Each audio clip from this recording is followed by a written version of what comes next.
Welcome back, deep divers. Ready for another plunge into the depths of history and mystery? Absolutely. Today, we're tackling a fascinating topic, the hidden history of ancient mystery traditions. And how those traditions might connect to the origins of Freemasonry. It's a complex subject, so buckle up. Our guide on this journey is a book from 1909, The Arcane Schools by John Yarker.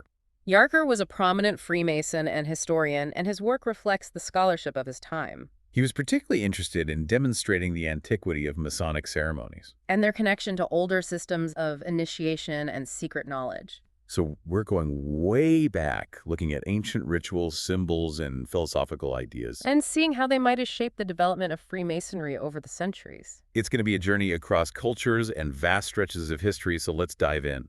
Where does Yarker begin? He starts with what he calls the ancient roots, Ancient roots, okay. Of what exactly? proto-Aryan mysteries. Proto-Aryan mysteries. Sounds like we're going way, way back. Yeah, we're talking about civilizations that predate recorded history. And what does Yarker propose about these ancient mysteries? He suggests that even in these early civilizations, there were already structured systems of knowledge. Structure systems. Like what? Like sacerdotal grades. Sacerdotal, meaning priestly. Exactly. Priestly grades and mystery systems. So these weren't just random beliefs or superstitions. No, there was a definite structure, a hierarchy of knowledge. And Yarker believes these systems had elements that later found their way into Freemasonry. That's his argument. He points to the use of geometry and artistic emblems in these ancient ceremonies. Geometry and art as pathways to hidden knowledge. That's the idea. And Yarker believes these elements were somehow transmitted through time. And eventually became part of the Masonic tradition. It's a bold claim. Does he provide any examples of these ancient societies? He does. He looks at cultures from all over the world. Okay, let's hear some examples. Well, he mentions the Virginia natives, The Virginia natives, okay. the Housanaur tribe. The Housanaur tribe.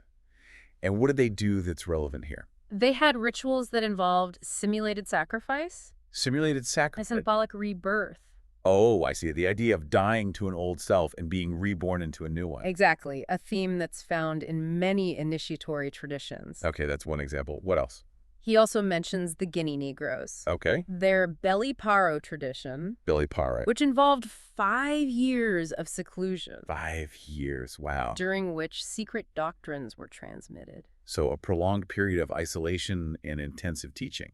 Right. And it's interesting to see these structured systems and cultures so geographically distant.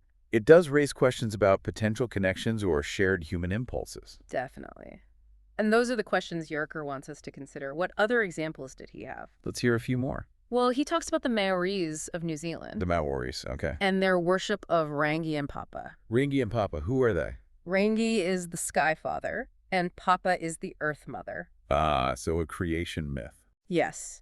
And Yarker connects this to the Arioita Society in Tahiti and Polynesia. The Ariocha Society. This group had 7 degrees of initiations 7 degrees. and their winter solstice ceremony. Okay.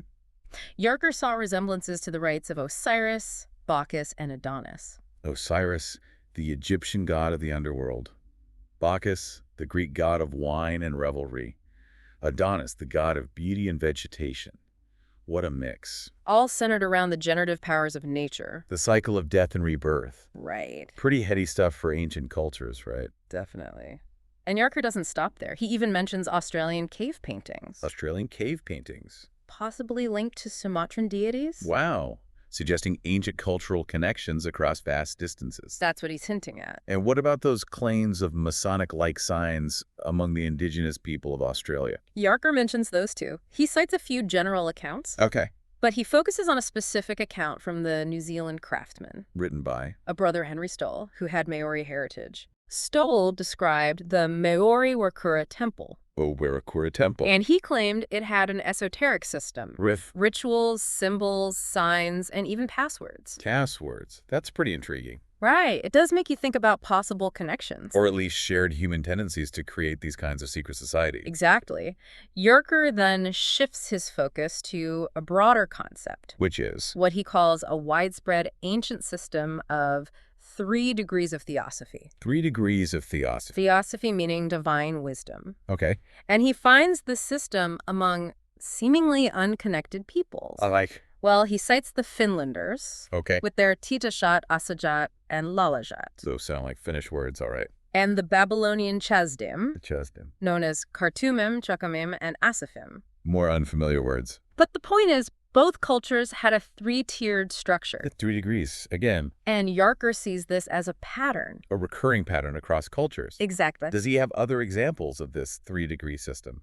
He does. He looks at the Kalarian and Dravidian tribes in India. Okay, in India, They have a secret initiation system. which they claim predates. The Aryan migrations into the subcontinent. So we're talking about a very old system. Right. And their grades are called Najo, Dioni, and Bhagat. Najo Deoni Vaget. With the Bhagat initiation reportedly involving rituals with a corpse. A corpse? That sounds a bit creepy. Yeah, pretty intense imagery. Where would these rituals take place? At night, near water. Okay. And he also mentions the Gons. Another Indian tribe. Right. And what about them? They had underground passages for secret conclaves. Secret underground meetings. So there's this theme of hidden knowledge again. Yes, definitely. Okay, so far, Yarker has presented us with a lot of examples of ancient societies with graded systems of knowledge, initiations, and secret meetings. And he sees all of this as potentially related to the origins of Freemasonry. But he's just getting started, right? Right.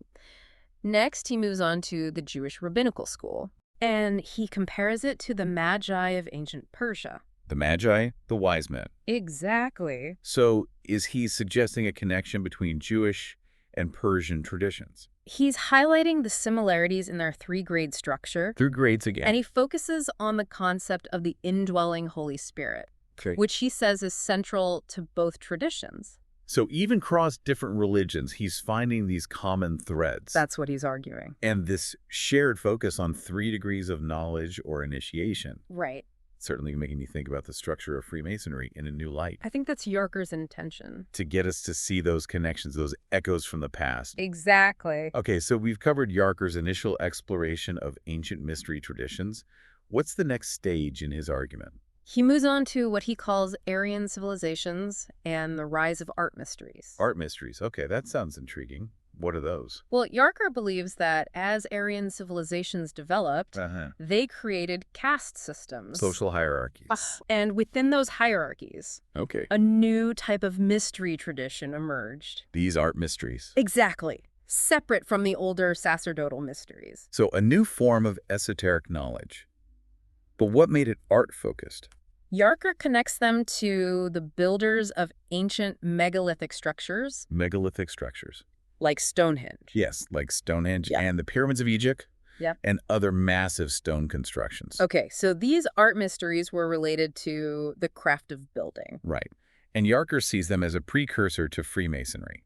How does he explain the mystery part of it? He argues that these builders had their own secret knowledge Secret knowledge about what? about geometry, architecture, engineering. The practical skills of building, but also something more. Yes, an esoteric dimension, a spiritual understanding of the universe expressed through their creations. Okay, I'm starting to see where he's going with this. Yeah. Now, how did the Kabiri fit into this picture? Yarker links the Kabiri to these ancient builders. The Kabiri, remind me who they are again. They're mysterious figures. Associated with craftsmanship and metallurgy, Okay, and often linked to the gods of fire and the forge. so figures of power and mystery. Exactly. And Yarker believes their rites and traditions were intertwined with these art mysteries, Okay. and that they played a role in transmitting that knowledge through the ages. So the Kabiri becomes a sort of bridge between the ancient world and later traditions like Freemasonry. That's one way to see it. But how widespread were these art mysteries, according to Yarker? He believes they were found in various regions, like Lycavi, Media, Babylon, India, Greece, Egypt. So all over the ancient world. Right. And he specifically mentions the Akkadians, Yes, he considers them proto-Aryan, proto-Aryans. Okay. with links to other groups he calls Turanian. Turanian. And he suggests they show early traces of what he calls speculative Freemasonry. Speculative Freemasonry, meaning... Freemasonry not just as a craft, Okay. but as a system of philosophical and spiritual thought. So a more esoteric dimension to the building tradition. Exactly.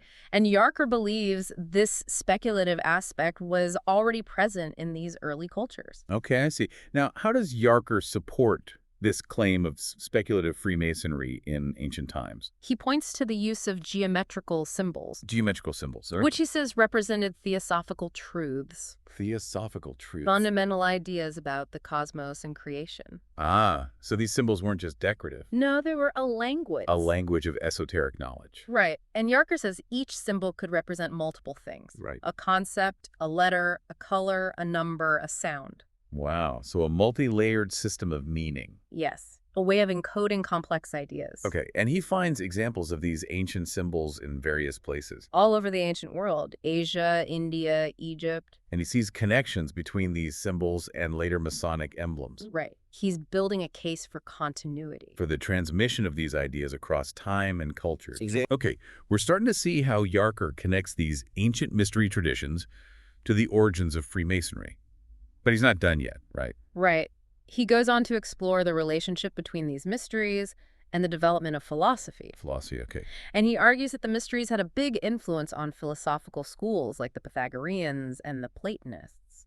So philosophy itself is rooted in these ancient esoteric traditions. That's what Yarker suggests. And he sees connections between these philosophical schools and Freemasonry. Yes, he points to shared doctrines, rites, and symbols. So a common intellectual and spiritual heritage. Right.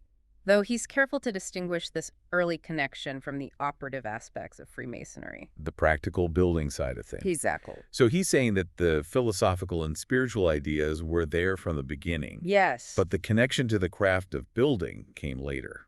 That's his argument. And he also points out that these arcane schools of philosophy persisted even after the rise of Christianity. So they weren't completely wiped out by the new religion. No, they went underground. Continued in secret. Right. Preserving their ancient knowledge and rituals.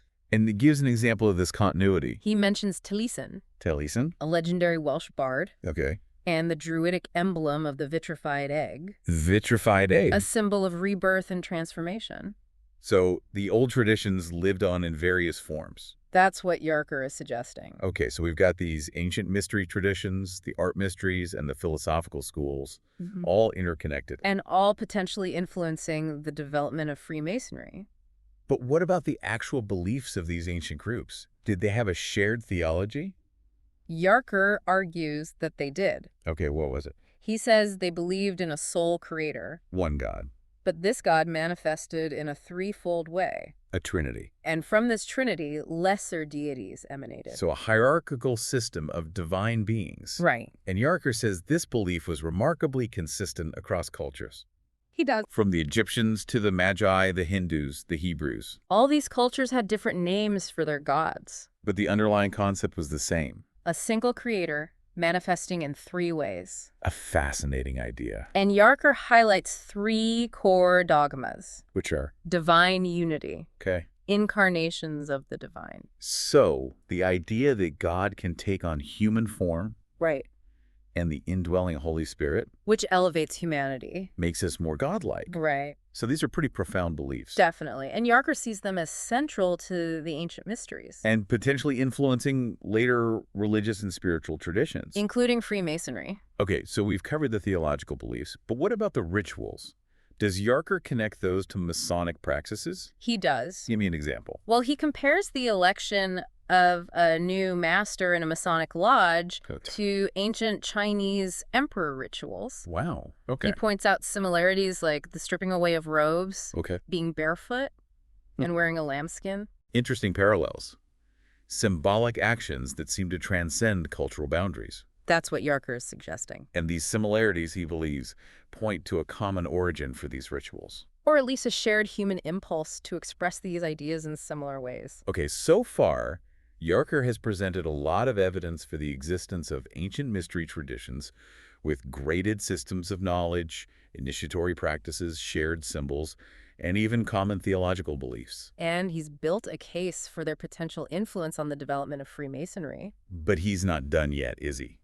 He still has to explain how these traditions were transmitted through time. Right. And that's where he turns next. To the transmission of the art mysteries. Exactly. So how does he explain that? He proposes the existence of a fraternity. A secret society. Of sorts. Yeah. But this fraternity was both speculative and operative. Speculative and operative, meaning... Speculative in their teachings. So they studied philosophy and esoteric knowledge. Right. And operative in their application of that knowledge. So they were also skilled craftsmen. Exactly. Builders, architects, engineers. And Yarker believes this fraternity was responsible for preserving and transmitting the art mysteries. That's his argument. Okay, and when and where did this fraternity exist? He suggests it was present in Britain during both British and Roman times. Going back that far? Yes. And where did it come from? He believes it originated in Egypt. Egypt, the land of the pyramids. It makes sense. And he says it was later influenced by the Chaldee monks and clerics, The Chaldees. early Celtic Christians. Okay. And he traces the fraternity's lineage through various forms. Let me.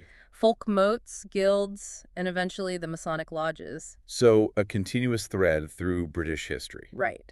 A hidden stream of esoteric knowledge and craft traditions. Okay, that's a fascinating idea. Uh-huh. But what about the Semitic legends? The ones that claim Freemasonry was introduced to Britain during the Norman era. Yarker addresses those too. And what does he say about them? He acknowledges them, but he doesn't give them as much weight. He believes those legends represent a later layer added onto the existing tradition. So a blending of Eastern and Western influences. Right. He suggests that a system of working with its own marks and symbols Okay. was brought from the East and grafted onto the older British tradition. So a kind of fusion of esoteric knowledge. Exactly. And he also highlights the esoteric marks and rituals of the builders of the Gothic cathedrals. The Gothic cathedrals, those magnificent structures all over Europe. Yes. And Yarker sees them as evidence of this ongoing tradition of secret knowledge and symbolism. So he's suggesting that the builders of those cathedrals were part of this ancient fraternity That's what he's implying. and that they incorporated their esoteric knowledge into their creations. Right. So these cathedrals become not just religious structures, but also repositories of hidden wisdom. That's one way to see it. Okay, we're starting to get a clearer picture of how Yarker views the transmission of these mystery traditions. But now he has to connect all of this to more concrete historical organizations, right? Yeah, exactly. And that's where he turns next. To more familiar historical groups. Right. Groups like the Dionysian artificers of Greece. Okay, the Dionysian artificers. And the Roman colleges of artificers. Okay, Roman builders. He presents these groups as art societies. Oh, societies. Okay. With roots in the older religious mysteries. So they combined craft skills with esoteric knowledge, Yes. but they became independent right. as caste systems developed. So they formed their own separate organizations. Exactly. And Yarker sees similarities between these ancient groups and later Masonic guilds. He does. In terms of... their organizational structure, Okay. their hierarchical degrees, Okay. and their role in large construction projects. So a clear link between the ancient and the modern. Right. And he gives an example. Yes, what is it? The rebuilding of the Temple of Heracles at Tyre. Wow. A major undertaking. And Yarker says it was done by these Roman colleges of artificers. So they were skilled builders, not just theorists. And they had a significant impact on the ancient world. Definitely. And there's another piece of evidence that Yarker finds intriguing. What is it? A mosaic table discovered at Pompeii. Pompeii, the Roman city buried by a volcano. Exactly. And this mosaic table, what's so special about it? It depicts symbols that look very Masonic. Masonic symbols in Roman times. That's pretty amazing. Right. It suggests that these symbols and ideas were already circulating in the Roman world. So Yarker is building a stronger and stronger case for the antiquity of Masonic traditions. Yes. And he goes on to discuss the spread of the Dionysian mysteries. Okay, back to the Dionysian mysteries. And he focuses on their symbolism of death and resurrection. Death and resurrection. We've encountered that theme before. Right. It's a common motif in many mystery traditions. And Yarker sees it as central to the Dionysian mysteries. Yes. And he uses figures like Osiris, Bacchus, Adonis, and Tammuz as examples, Figures who died and were reborn. symbolizing the cycle of life, death, and renewal. Right, and Yarker points out that their ceremonies often involved a shift from grief to joy. Mourning the death of the god, then celebrating his resurrection. Exactly. And he sees similarities to rituals in Phrygia, an ancient region in Anatolia, where they honored a figure named Enak, who Yarker equates with the biblical Enoch. Interesting connection. And he mentions Apamian medals. Medals. Yes, ancient coins Oh, depicting Noah and the Kabiri. Noah and the Kabiri. So he's connecting these figures across different cultures and traditions. Right, he's showing how these ideas and symbols traveled and transformed. Okay, I see.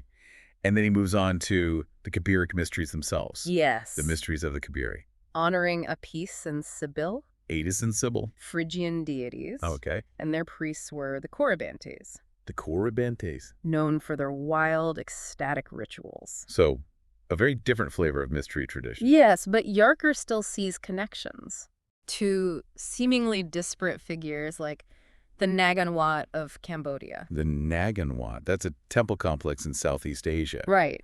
And he sees a connection to the Kabiri. He's suggesting a possible link through shared symbolism. Okay, that's a pretty bold claim. Mm-hmm. And he also mentions the fish god Dagon. Yes, from Babylonian mythology. So he's seeing this ancient network of symbols and myths spanning vast distances. That's what he's proposing. A kind of universal language of esoteric knowledge. Right. Okay, now, what about the cross? We know it's a central symbol in Christianity, but does Yarker believe it had a pre-Christian significance? He does. He raises the possibility of a mystery of the cross in pre-Christian rites. Okay, how so? He mentions an alleged ancient Egyptian painting, a candidate on a cruciform bier. A cross-shaped bier. Right. And he quotes Justin Martyr, An early Christian writer. who observed the prevalence of the cross symbol in nature. Okay. And in human-made objects. So he's suggesting that the cross wasn't just a Christian invention. That it had a deeper, more ancient meaning. Okay, and he also points out similarities between the Egyptian ritual of the dead and Christian beliefs. He does. Citing Augustine. Another early Christian writer, who believed that Christianity had roots in ancient Egyptian traditions. So Yarker is tracing these Christian symbols and ideas back to earlier sources. Exactly. And he also mentions the use of secret signs in the mysteries. Yes. Signs of recognition among initiates. Okay, so we're seeing a lot of parallels between these ancient mystery traditions and later practices, including Freemasonry. Right, and Yarker continues to build his case by introducing more historical figures and concepts. Like? Well, he brings up Iamblichus, Iamblichus. a Neoplatonist philosopher. Okay. Who believed in the power of geometrical symbols. As a way of teaching theosophy. Right, divine wisdom. Okay. And Yarker connects this to the legend of Hermes. Hermes, the Greek messenger god. Often associated with wisdom and secret knowledge. And he links Hermes to Manetho's account of two figures who inscribed hieroglyphic knowledge onto stone pillars. Stone pillars? Yeah. Like the pillars of Freemasonry? Exactly. Yarker is drawing those connections. Okay, I see. And then he brings up Euclid. Euclid, the Greek mathematician. Famous for his work on geometry. Right. And how does Euclid fit into this picture? Yarker points out that later Masonic manuscripts sometimes substitute Hermes for Euclid as the author of the constitutional charges. The constitutional charges. The traditional teachings of Freemasonry. So he's suggesting a connection between ancient wisdom, geometry, and the foundations of Freemasonry. Right. And he sees Euclid as a key figure in that transmission of knowledge. Okay, I see. So we've got Hermes, Euclid, the pillars, the symbols. It's all starting to come together. Yes, Yarker is weaving a complex tapestry of connections. And the symbolic cross appears again, doesn't it? It does. Yarker connects it to Aeschylus's play Prometheus Bound. Prometheus, the titan who stole fire from the gods. Right. And to Plato's concept of the logos.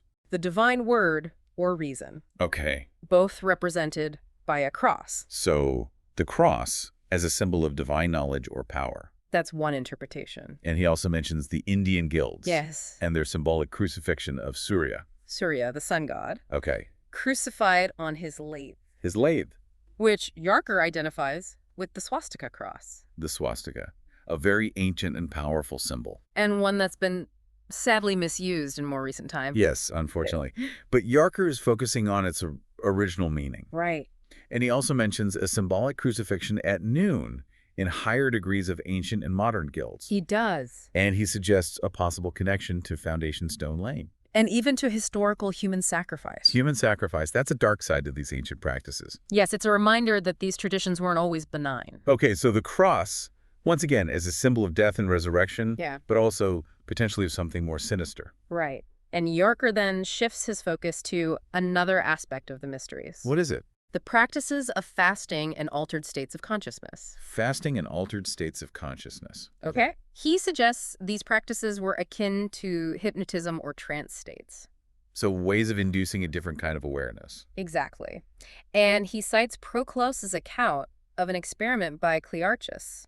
Clearchus. A philosopher who supposedly demonstrated the separation of a boy's soul from his body. Wow, that's pretty intense. Right. It shows the lengths to which these initiates went to explore the mysteries of consciousness. And Yarker believes similar practices were found in other traditions. He does. He mentions the yogi and dervishes. Eastern mystical traditions. Right. Known for their practices of meditation and trance. Exactly. And he also mentions the Al-Masari Society in Africa. The Al-Masari Society. Whose rituals included a symbolic death and rebirth ceremony. Okay, so once again, we're seeing these common threads across different cultures and times. Right, and Yarker even mentions reports of Freemasonic signs being recognized by Kafirs in Africa. The Kafir. A term used for Bantu-speaking people in southern Africa. Okay. So he's suggesting that these symbolic languages might have spread even further than we realize. It's an intriguing idea. Definitely.